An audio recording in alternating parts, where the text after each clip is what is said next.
Spoilers for the Eastern Expedition up to chapter 161. We're getting deep into this, people. Also some really minor spoilers for the last arc, I suppose. Not a big deal.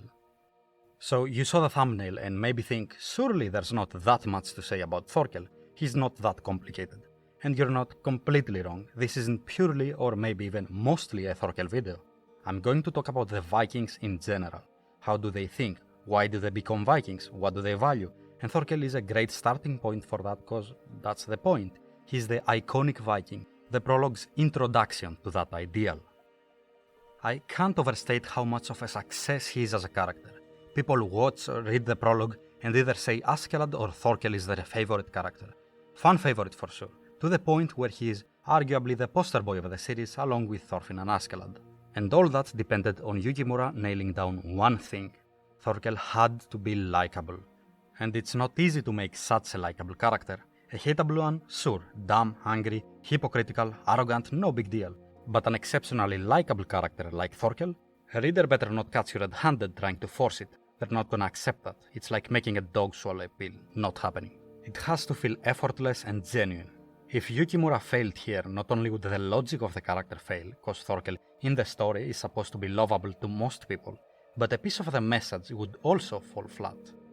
Thorkell succeeds because of some well-balanced, contrasting qualities. He's kinda goofy and has a comedic flair, but that doesn't affect his competency being a warrior and a leader. He's the strong but simplistic archetype, but he's not written dumb. An honorable and amicable person, but also brutal with a wild, crazed edge to him. He's the main antagonist for half the prologue, putting a lot of pressure on our protagonists, but his actions end up mostly benefiting them. Oh, it also helps that he has a fantastic design, and that we don't get to see Thorkell's band indulging in the more unsavory parts of Viking life, even though that most certainly does happen. What's great on top of all this is that everything about him, all the details and the intricacies of his personality, make complete sense for the person he's supposed to be. They're exactly what you would expect. I'll elaborate throughout the analysis. So let's start with the prologue, and for now, just take notes. What do we learn in his introduction? He's not fighting for the money, for a grander purpose, or his allies. He just likes fighting, preferably challenging foes. In fact, he doesn't see anything wrong with betraying the Danes, his people, choosing to fight against old comrades and his own brother's mercenary band, despite supposedly being quite the honorable person and taking the whole warrior business very seriously. From how he interacts with Thorfinn, I think you can get why. Thorkell has no animosity for the people he fights. Actually, he tends to be courteous to them and respect them for their strengths. The lines between friend and enemy become blurred. Fighting is a spiritual and entertaining activity for Thorkell, and everyone in this war has come to fight and kill each other. The Vikings, especially having that cultural warrior identity, should be eager to come and fight him, because that's what being a warrior should be all about. So, as long as it's a fair all-out battle, changing sides is perfectly valid for his warrior's values. Belief in Valhalla is there, but off the top of my head I can remember no other time of him talking about it. Then we have Thorkell best girl.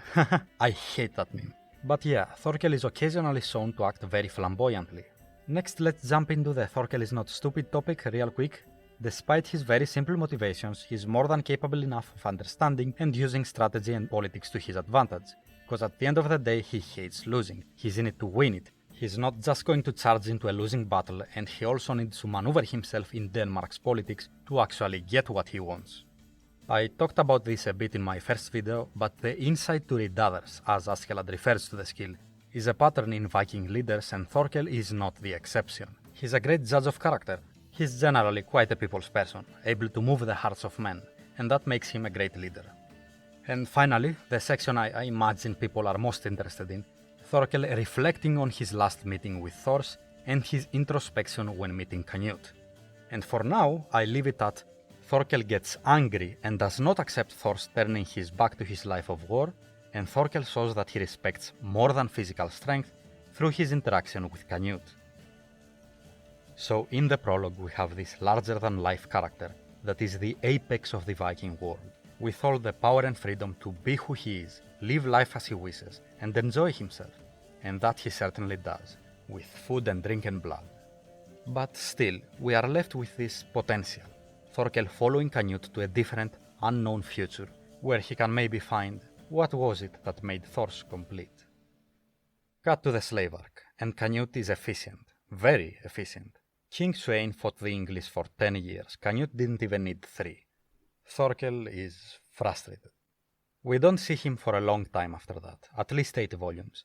And when he comes back, he's the exact same Thorkell from the prologue, running about swinging those axes without a care in the world. And what about following Canute? Canute's grand vision of earthly paradise can eat shit. I fight when I want to fight. What happened? Well, on a meta level, what happened is the story has changed since Prologue. No longer do we follow young, brash, arrogant Thorfinn, compared to which the other older characters seem wise and experienced, figures Thorfinn and the reader should listen to and learn from and respect. The veil is being lifted. Thorfinn has matured. Through his experiences, we have seen enough to understand how the Norse society functions. And now we are able to diagnose Thorkell and others as symptoms of a stubborn, ravenous warrior culture that blindly rejects Thorfinn's metamorphosis and the change it represents. So with that new perspective, what can we find if we dig deep into Thorkell's character and the social hierarchy he stands on top of? I think it's important to first look at what Thorkell means at the people around him. Much like the reader, they love him. He's the role model for every Norseman, their hero, a living legend. They want to be like him, live by his example, follow him, fight alongside him, get killed by him. This man's son died on a battle against Thorkell? Whatever, let's party. Now, Thorkell did not set the standard of what a man should be. Societal expectations were the same before him, of course, but he definitely lives by them and, well, advertises them. Confidence, power, status, the strength and freedom to do whatever he wishes. Look how great it is to be a warrior. No wonder his lifestyle would look appealing to impressionable male youth that are already primed to value these things above all else. But is the image Thorkell projects realistic? It's not. It's a lie. For the vast majority of men that are going to follow Thorkell's example, it's just a cruel lie. Cause let's be real, Thorkell was born a success. With a build like that, he is automatically a top-class warrior. And like him, most other powerful warriors in the story are also shown to be genetically gifted in some way. But not everyone can make it, not everyone will be rewarded by this way of life like Thorkell is. For most men, the constant pressure to embody masculinity means more insecurity rather than confidence. That's what happens when from a very young age you are taught that your whole identity, your worth to society, how you're going to be treated by everyone else are all dependent on a set of traits loosely tied to your gender. We see it in Olmar and Ketil, in Sigurd, in Thorfinn as a kid, and in a lot of smaller characters. And that insecurity usually leads to some nasty downward spirals, obsessive and self-destructive behavior, and the suffering of the people around them. Only the top of the top aren't affected by this, and those men tend to be written to have more unconventional personalities, because they could care less. They have nothing to prove. Everyone knows they'd be folded in half if they fought them. And unfortunately, they live in a world where they are constantly validated, praised, and materially rewarded for their violence. So Thorkell gets to be flamboyant once in a while. No one will question him for it. This little joke about acting like a maiden could easily be taken as an insult by other men. Norsemen have to take insults very seriously. Their pride is everything. They need to publicly display their fearlessness, their ferocity and confidence in their strength, to convince the world that they're tough shit and they're not to be messed with. And ironically, they do it because of their lack of confidence, and because they're terrified of ridicule. When talking about Vinland Saga, I believe people overestimate the importance of Norse paganism a bit, especially because of the age the story takes place in, where Christianity has already gained prominence in Northern Europe. The Vikings are not religious zealots, the main motives being profit and status. The more enemies you kill and valuables you plunder, the greater respect you earn. All of a man's pride rests on this. So fathers teach their sons how to fight, give them weapons, put them to ships, and send them off to war. We Norsemen have always done this. It's always been our way of life. And if someone takes a stance against violence, he would be called a coward, and cowards are shunned. But when it comes down to it, the one thing at the very core of this is power. Power is attractive. Which characters do people tend to like the most when they first meet them? Early Canute, Arnheid, Gudrid, or Snake, Thors and Thorkell? At face value, the personality, how they act from scene to scene, not looking deeper. People are way more likely to get immediately drawn to the second group. My argument here is by no means infallible, but you know people flock around strong characters in any series. Be honest with me here. I'm not saying characters are purely popular because they're strong. There are always many other reasons, but it's definitely a noticeable bonus. And it doesn't have to be physical strength. Thorfinn and Askeladd are about equal in that. But Thorfinn is mentally weak, and Askeladd is smart. It's power in general. Physical strength is the most widely recognizable though, and the most important as far as Vikings are concerned. And this is part of the success of Thorkell's character archetype, I think. The thing with the contrasting qualities I mentioned, just by giving such a ruthless and violent character a more amiable personality, you can effectively sterilize his brutality enough for the reader to unconditionally love him. Physical strength. The capacity for violence. Nope, shouldn't be likable, in this case at least. Of course our brains don't work that conveniently, with moral considerations in mind. They are so easily coaxed to accepting that violence, even if only fictional. Mind you, I'm just briefly speculating why Thorkell tends to be liked and how much of that could be because of his violence. I'm not going that much into it, but I'm trying to connect this to a larger point. Power is attractive to us, even if we can recognize it as something dangerous or otherwise negative. Vinland Saga has not shied away from exploring the more primal appeal of violence, Fox being the surprisingly thematically insightful character in this case. He suggests to Olmar that killing someone will bring him great confidence. It is, in a way, the ultimate act of assertion of one's power over another's. Someone is a threat to you, it's the only way to feel completely secure. You're being ridiculed? No one can laugh at you if they're dead. Having an intense argument, violence can be particularly persuasive. Might makes right after all. It has such a feeling of finality and catharsis to it. It can be freeing and empowering. It has a clear sense of a winner and a loser. And you wanna be the winner, right? Fox explains it very well in the Battle of Ketil's Farm. That's the reason Thorkell or Bjorn or Garm like to fight. They like to kill, to dominate. These Vikings are having the time of their lives. Killing is fun. War is pleasure. They do it for the power trip. As long as they're winning, it is one. There's this one criticism to stories like this that I also used to think about a lot. If part of the point of your manga is how awful war and violence is, why do you make the violence so fun? Doesn't that clash with the message and go against the manga's principles? Well, my answer to this is simply that I don't want the story to lie to me. What, you're gonna make action intentionally bad to convince me how terrible violence is? Well then you're full of shit, cause I do actually enjoy action, and you just refuse to acknowledge that. It is in our nature as humans, and maybe even more so as men. Your own body is conspiring against you. It impulsively makes you angry or afraid. It pumps you full of adrenaline, and that feels great. You are naturally being coaxed into violence, however subtle it may be. It is there and you'll never be rid of it. It will forever be a part of you. It's like a cursed fire that smolders within your heart, impossible to extinguish. Of course, you won't easily turn to violence just because you're angry, because you have been conditioned not to, and because there are consequences. In our society, there are consequences also, more drastic too. Murder can't go unpunished, so it is perceived as something wrong. But the same isn't all there. The stigma, being looked at with scorn and disgust by everyone around you for your misdeeds. In fact, you could say it's reversed to some extent. That treatment is for men who pointedly avoid violence, while the path to greatness is using violence to enforce your justice and kill those who would punish you for it. Further dulling any sense of morality is that vague concept of honor we see Vikings evoke. Like you have to respect your opponent who, like you, had the bravery and guts to come and fight you head-on. What a truly masturbatory concept. Oh, how virtuous, how honorable and valorous being a Viking warrior is.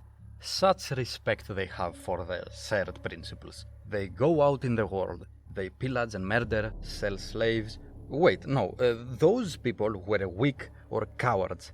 They were not great men like you. You put your life on the line for glory's sake, and you had the strength required. they do not deserve the same respect you and your fellow warriors deserve. Very convenient beliefs. Physical strength and military might, what Viking warriors embody, what they excel in, is righteous and is above any alternative road to success. Any other artisanship or profession is beneath them and for them to profit off of. And any other form of power, like trickery and cunning, is unfair, it's dishonorable, it's not right. If you do fail and die though, don't worry. If you did it the warrior way, you will still be respected. People won't laugh at you, that would be embarrassing. Wouldn't want you to be concerned at all about going Viking. If you're not quite on the same page with me, do separate your idea of honor with what the Vikings consider honorable. Askeladd is supposed to be this scummy, dishonorable guy, but he does stay true to oaths he considers substantial. He just doesn't conform to the Vikings' idea of honor. We see more commitment to this ideology in the hardcore mercenary bands, the Jomsvikings mainly, along with beliefs in Valhalla, which makes sense. Being warriors has become these men's entire identity. Of course they would gravitate to these beliefs, they validate them. And well, their primary purpose is to enforce a groupthink that renders these men an easily controllable, disciplined military force for the purposes of the leader in charge. We see that clearly with Vagn, insisting on the righteousness of his side and trying to paint his band as the good guys, dancing around the details.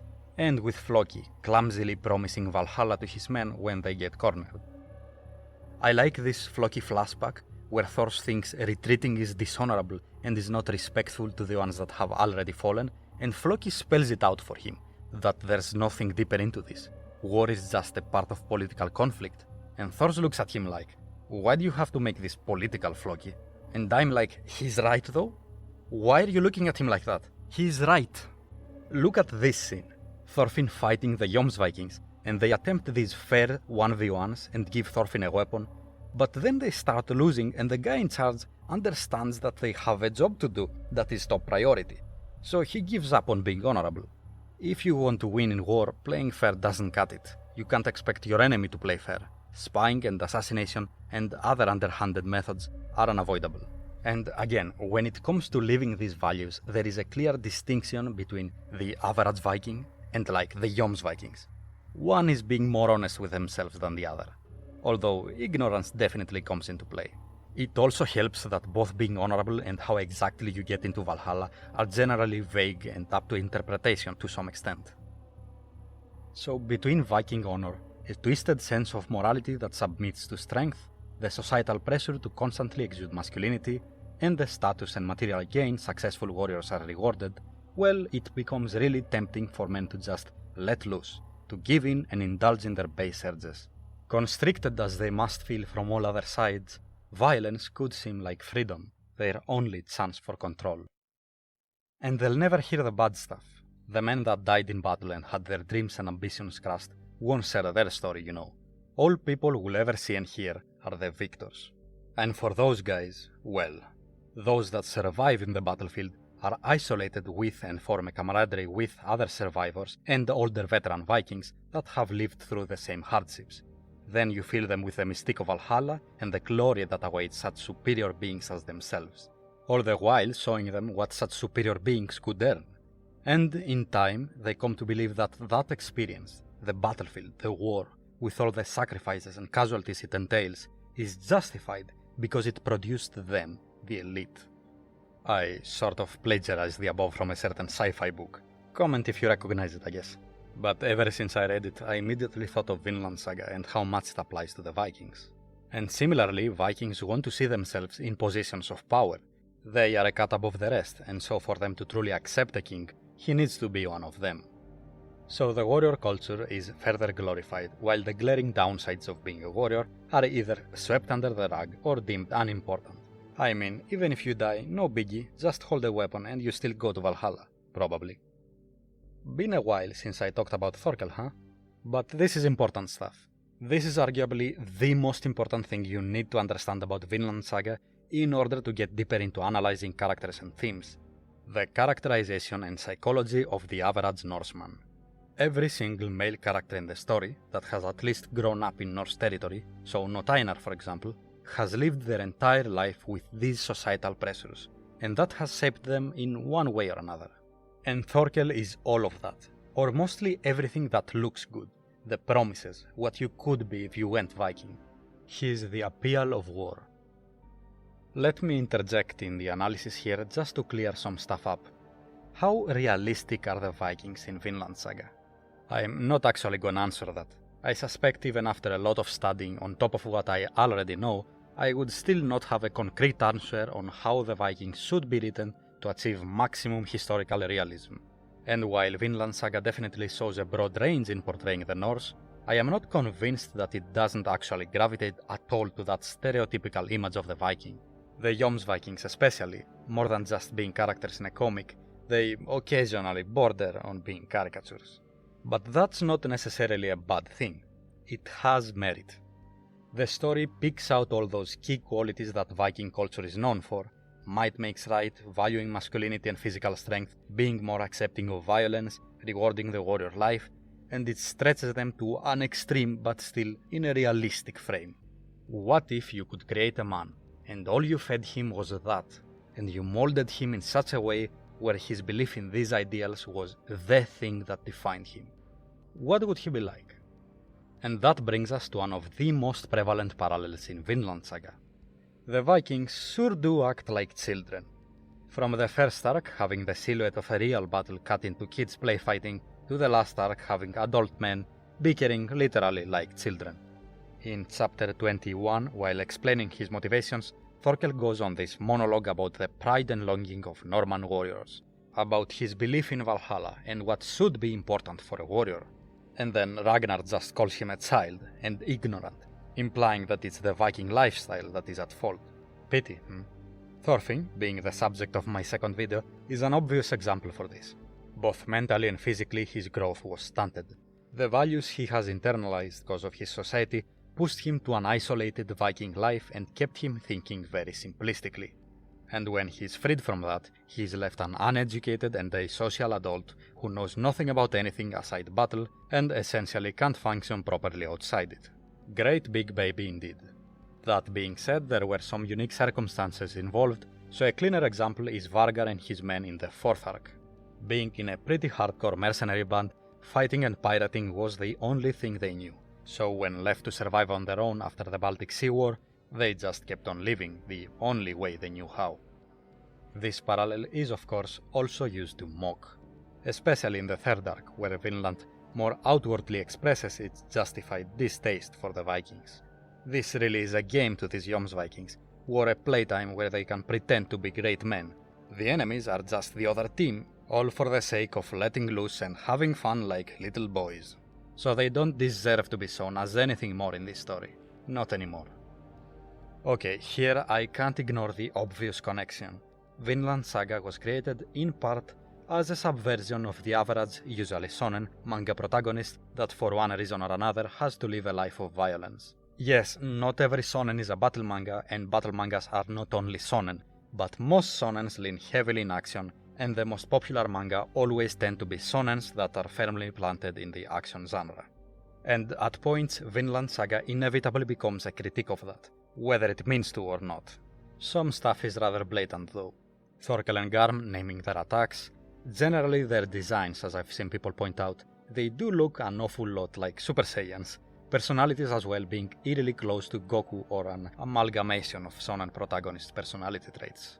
And you also have the Vikings with that childlike awe for their idols, arguing about their favorites. Who is the strongest, Jesus or Thor? Get it? It's meta.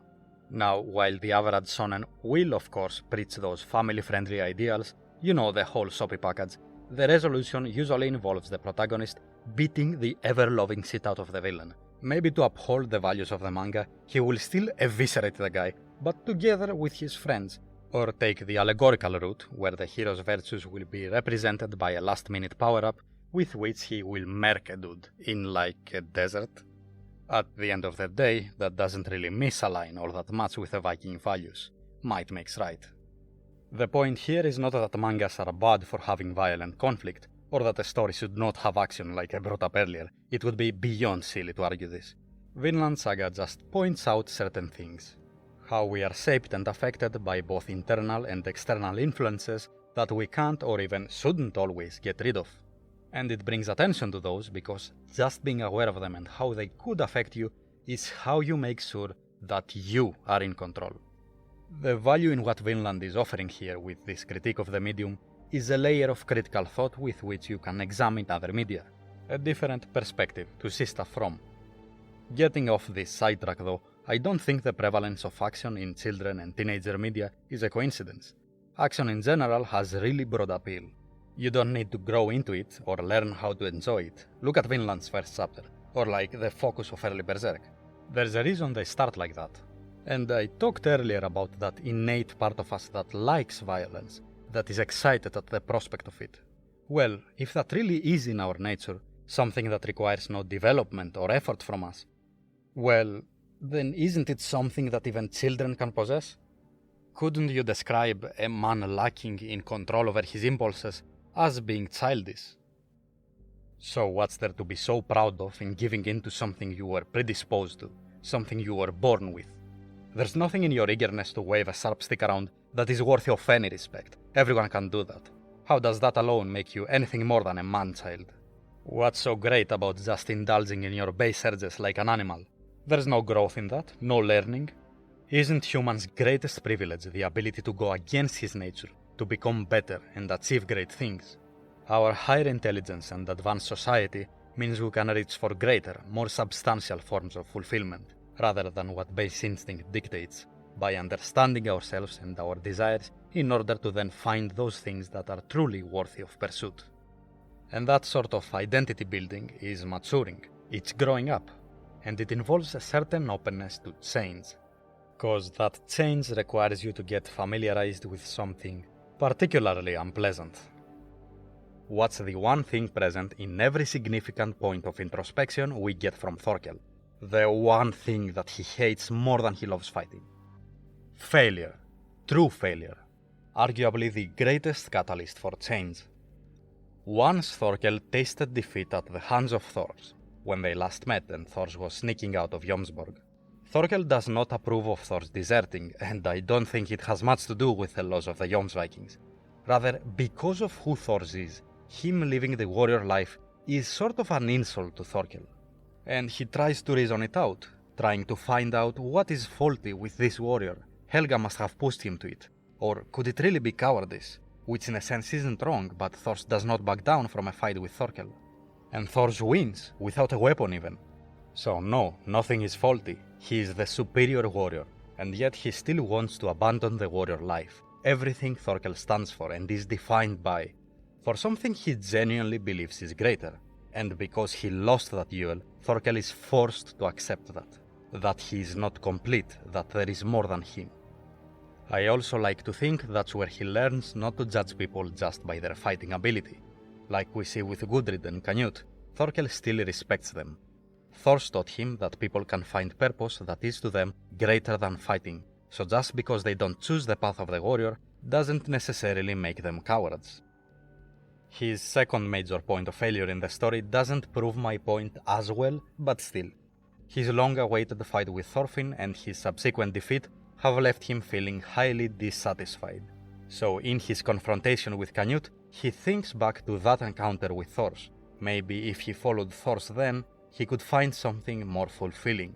I don't think it's too far-fetched to say his emotional state here after losing the duel might have pushed him into making the decision to go with Canute. And even looking at other aspects of his character, him understanding politics, employing strategy, Thorkell doesn't care about politics, it's in a way avoiding failure. These are just things that he was forced to learn. Even his duties as a leader that are relevant in this section, a responsibility he has to deal with, else he might not get his battles. It's strange that from a certain perspective, Thorkell is a character with simple, straightforward desires we can recognize the source of, but otherwise completely shaped by failure or potential failure in his way to fulfill them. Product of his environment, I guess. As exciting as Thorkell's alliance with Canute is though, it's still paired up with this piece of internal monologue. The real motive, unfortunately. Come on, this is not nearly enough for Thorkell to change his ways. He's at the top of the world, he can have almost everything he wants, he receives constant validation. It's the path of least resistance. Why would he ever throw all that away to become someone that will be worth so much less, in his old age too? The reality is that if he did follow Thors back then, he wouldn't last a month. He'd get frustrated and run back to the Vikings. Not the instant gratification he is used to. That encounter with Thors was just a small blemish he can accept living with. So Thorkell can be a bit introspective, sure, but he has resigned himself to never finding an answer to these questions. He doesn't want to think about Canute, he just wants to fight when he wants to. He doesn't strangle Wolf to escape Canute's manipulation. The only way he can do that is by not engaging in the war at all. He does it because he doesn't like feeling like he's a pawn. So he gets rid of that reminder and willfully deludes himself into thinking that he's the one in control and he can do whatever he likes. Look, the chapter is trying to gaslight me into thinking this is a cool Thorkell moment. No, it's not cool at all. It's rather pathetic. The battlefield is not a place that facilitates growth. Victory means validation. Stay as you are. Don't grow out of this. Keep fighting in battles till eventually you die. And failure most likely means death, giving no opportunity to learn from it. Everyone participating ends up in the same place. No winners, no losers, no end. In a way, these warriors are victims themselves. They weren't taught what they're doing is wrong. That's just how they were pressured to live. They don't know any better. It's that uncomfortable combination of innocence and cruelty that you can perhaps only find in children. Ultimately, there's no point in hating them. That anger is misplaced and nothing good will come of it. Only pity is appropriate. But the story does grow spiteful in this third arc. No mercy for the Vikings. They get tragic ends and it callously laughs at them. Grandpa wants to retire to be with his family? No, you don't get that. You lived like a warrior, you die like a warrior. A man growing terrified of death in his last moments, you acted on your beliefs. Can't change your mind now, that was it. A defender accidentally kills his own brother on the other side. A waste of effort for whoever raised you, I guess. That's what it all amounted to. At least it was funny. Wondering about souls, about a greater purpose you could have had. No. You made your choices. There's no going back. It's too late for that now. It's too late. Meanwhile, in his life of slavery, Thorfinn has matured. He's in the later stages of a rebirth. But he returns to find an unchanging world, rigid and indifferent to his revelations. He is constantly denied, tested and laughed at. No, people don't change. They can't. You can't expect them to. And you can't hope for the world to change either, no matter how optimistic or eager. And that casts doubts onto Thorfinn's own transformation. Maybe the outside is new, but inside, you're still the same. That's your nature. You're going to relapse. You can't be changed. Will not allow you. At least, not on the Baltic Sea. Okay, that's about it. Can't believe this turned out to be that long. I had in my mind like 15 minutes. I originally intended for this to be part of an Eastern Expedition arc overview video. Fortunately, I decided to split this off. I'll probably repeat myself a bit in that video. Whatever. Anyway, Thors might look like something I should have gone more into this video. Him being a Viking that completely managed to change, but my view of Thors is this. He's kind of the role model of the series, showing you the end goal very early on, but for that specific reason I think you're better off not addressing exactly the how of his transformation. That process is as important, if not more important, than the end goal, and that you gotta figure out with the story. Aside maybe the first arc, Thorfinn never really looks back at his father and thinks, that's where I want to be heading towards, and tries to follow in his footsteps. Thorfinn always comes to his own conclusions by himself, through his experiences. And he happens to find himself in the same place as Thors eventually. And looking back now, he can recognize the value of his teachings. We don't have like a checklist of things Thors went through, so we can slowly complete and confirm, yes, Thorfinn is at this point and he needs to do exactly this and that. No, that's stupid. Thors' change is left unclear, only giving you like a couple excuses. Oh, Helga was a big influence and then he started philosophizing. Not really that detailed. I think the less of his influence on post-prologue Thorfinn, the better. I'm a hypocrite though, cause I do love this plot thread. Depends on where it goes. We'll see. Might sound like I don't really like Thors too much as a character, But that's what you do with this kind of character. He served his purpose, he was great for that, and then you occasionally bring him back for fanservice points. I don't think there's anything else. I don't know when the next in-depth analysis will come out, depends on when I finish editing this. But I might do some smaller stuff, like a tier list maybe, those are fun, or some Season 2 stuff, being aggressively cynical about the adaptation, typical toxic behavior from me. Now, I do have the big analysis videos all planned out, but there's also the final arc that is still being released. And I'm intimidated. I really don't want my analysis to age badly. Up to this one, we're fine, but I might want to avoid saying certain things in the next one. And then you also have the, unfortunately, very real possibility that we get a really bad ending, and that could affect my motivation. In any case, I'd need some time to get a good read on it, so I'm up for some stalling. Good timing Season 2, I guess. See you again then.